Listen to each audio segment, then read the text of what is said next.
It appeared to be a sudden snap decision made with little or no consultation. But U.S. President Donald Trump's controversial ban on transgender people serving in the military in any capacity didn't come out of nowhere.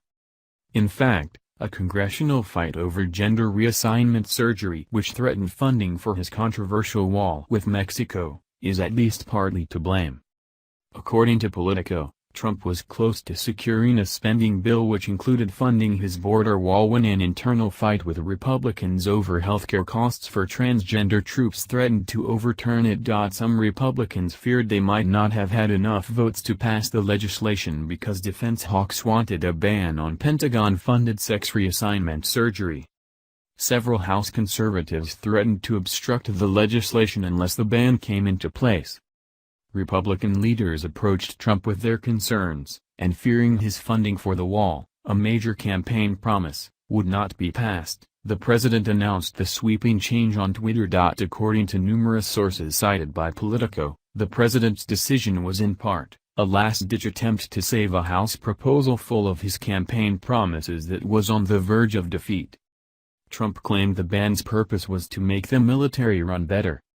However, a Trump administration official told Axios' Jonathan Swan the president's reasoning was political. Trump wrote that he had consulted with my generals and military experts, but he did not mention Defense Secretary Jim Mattis, the Associated Press reported.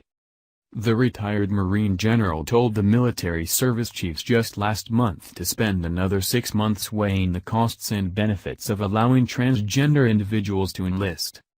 At the time, Mr. Mattis said this does not presuppose the outcome of the review. The 45th president made the announcement without giving prior notice to the Pentagon, with defense officials largely unaware of the extent of the ban. White House spokeswoman Sarah Huckabee Sanders said the president was concerned about the policy. This is a very expensive and disruptive policy and, based on consultation that he's had with his national security team, he came to the conclusion that it erodes military readiness and unit cohesion and made the decision based on that, she said. The decision affects around 7,000 service members on active duty and 4,000 reserves. Former Defense Secretary Ash Carter ended the ban last year which prohibited transgender service members serving openly in the military. However, Trump's move sparked a furious response from both sides of politics. His action is harmful, misguided and weakens, not strengthens our military, Democratic Senator Kirsten Gillibrand of New York said, while John McCain, the Arizona Republican and Vietnam War hero, said Trump was simply wrong. Transgender woman Caitlyn Jenner also blasted the ban. And the most senior trans person to serve in the Australian military, transgender woman Kate McGregor, said she wasn't surprised by the president's move. Amnesty International said Trump's decision violated the human rights of all transgender Americans and accused the president of making the decision based on prejudice. Tara DeMint, Amnesty International USA's Director of Gender, Sexuality, and Identity Program, said, it lays bare the president's prejudice and underlines the fact that creating policy based on bigotry is becoming a dangerous and cruel pattern for President Trump.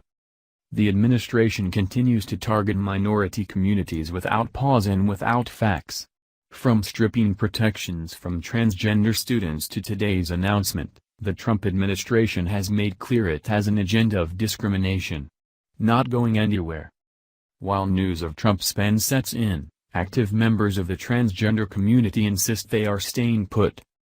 Transgender Airman Sergeant Logan Ireland told the Air Force Times he isn't going anywhere. I would like to see them try to kick me out of my military, he said. You are not going to deny me my right to serve my country when I am fully qualified and able and willing to give my life. Others who spoke to the Air Force Times also insisted they are staying in uniform. A Prisha-onomics analysis said a 2014 UCLA report found there are around 15,500 transgender men and women serving in the military, with in addition 134,300 veterans. With a population of 700,000, this suggests that over 1-5, or 21.4%, of all openly transgender Americans are in the military or have served at one point. True cost. While defense hawks and Republicans cite cost concerns of treating transgender personnel, The Washington Post highlighted how the military spends much more on Viagra. Citing a RAND study which estimated treatment of transgender service members would cost the military between $2.4 million and $8.4 million annually, the Post found the U.S. military spends far more on other issues. In comparison, the total military spending on erectile dysfunction medicines amounts to $84 million annually, it said, citing an analysis by the Military Times. Thanks for watching. Please subscribe my STC News channel. Goodbye and see you again.